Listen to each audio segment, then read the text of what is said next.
October is Child Abuse Prevention Month, and Andrea Mayanza from Durham Children's Aid Society is here with the signs of child abuse and neglect so that we can help children who need help but maybe are not able to ask for it. Thank you so much for joining us today. Thank you. So we're going to talk about the fact that October is Child Abuse Prevention Month. Yes. And tell us about that and the campaign. Well, the campaign actually started in 1974, and then in 1992, a staff member of Durham CAS actually proposed the idea of using the purple ribbon to symbolize the month.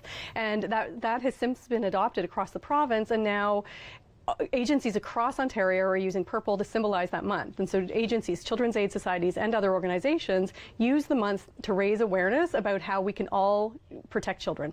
So yesterday was actually Purple Day. Yes, it was Go Purple Day. So October 19th was the day that agencies across the province were having events, and everybody was using social media to share that information. And this year in particular, we partnered with school boards, because school boards are a really important partner in keeping kids safe.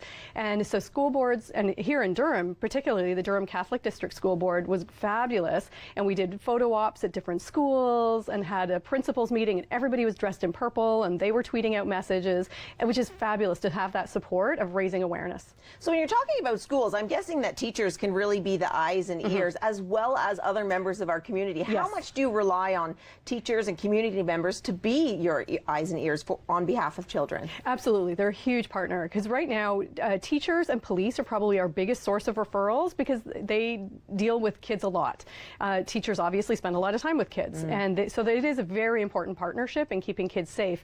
But beyond that, we rely on everybody, and anybody can call Children's Aid if they have a concern. People often think it's only professionals that can call, but no, we need everybody. If you have a concern about your neighbor or a family member, or even yourself, we do get families who are struggling who will call us and say, look, I really need some help.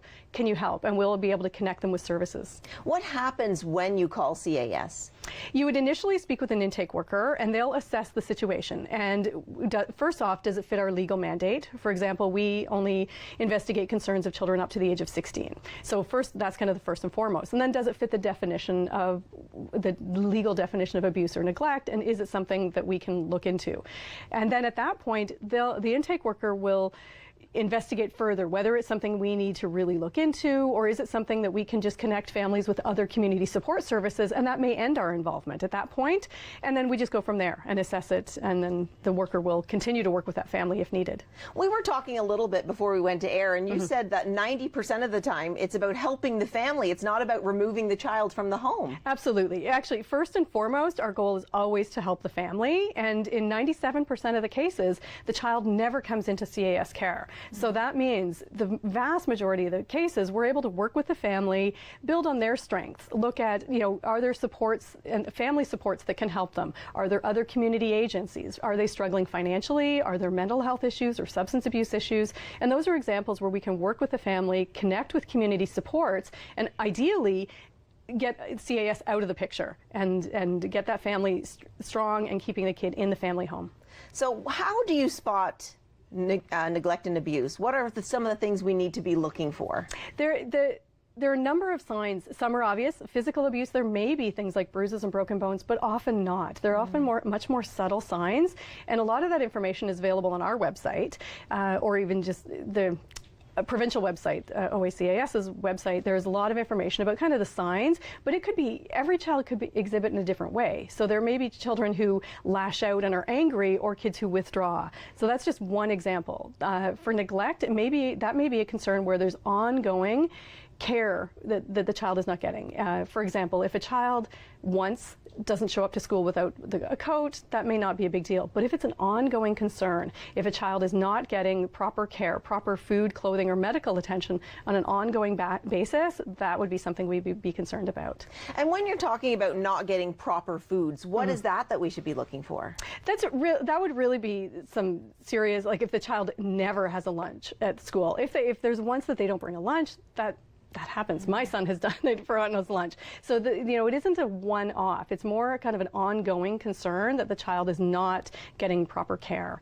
Supervision is actually another big one that I should mention, that's certainly something we see, because people, especially when kids are at that age where they're getting more responsibility, and it's understanding at what age a child can stay home alone. So things like that is, or we often hear of little kids who've managed to wander out of the house and are wandering down the street.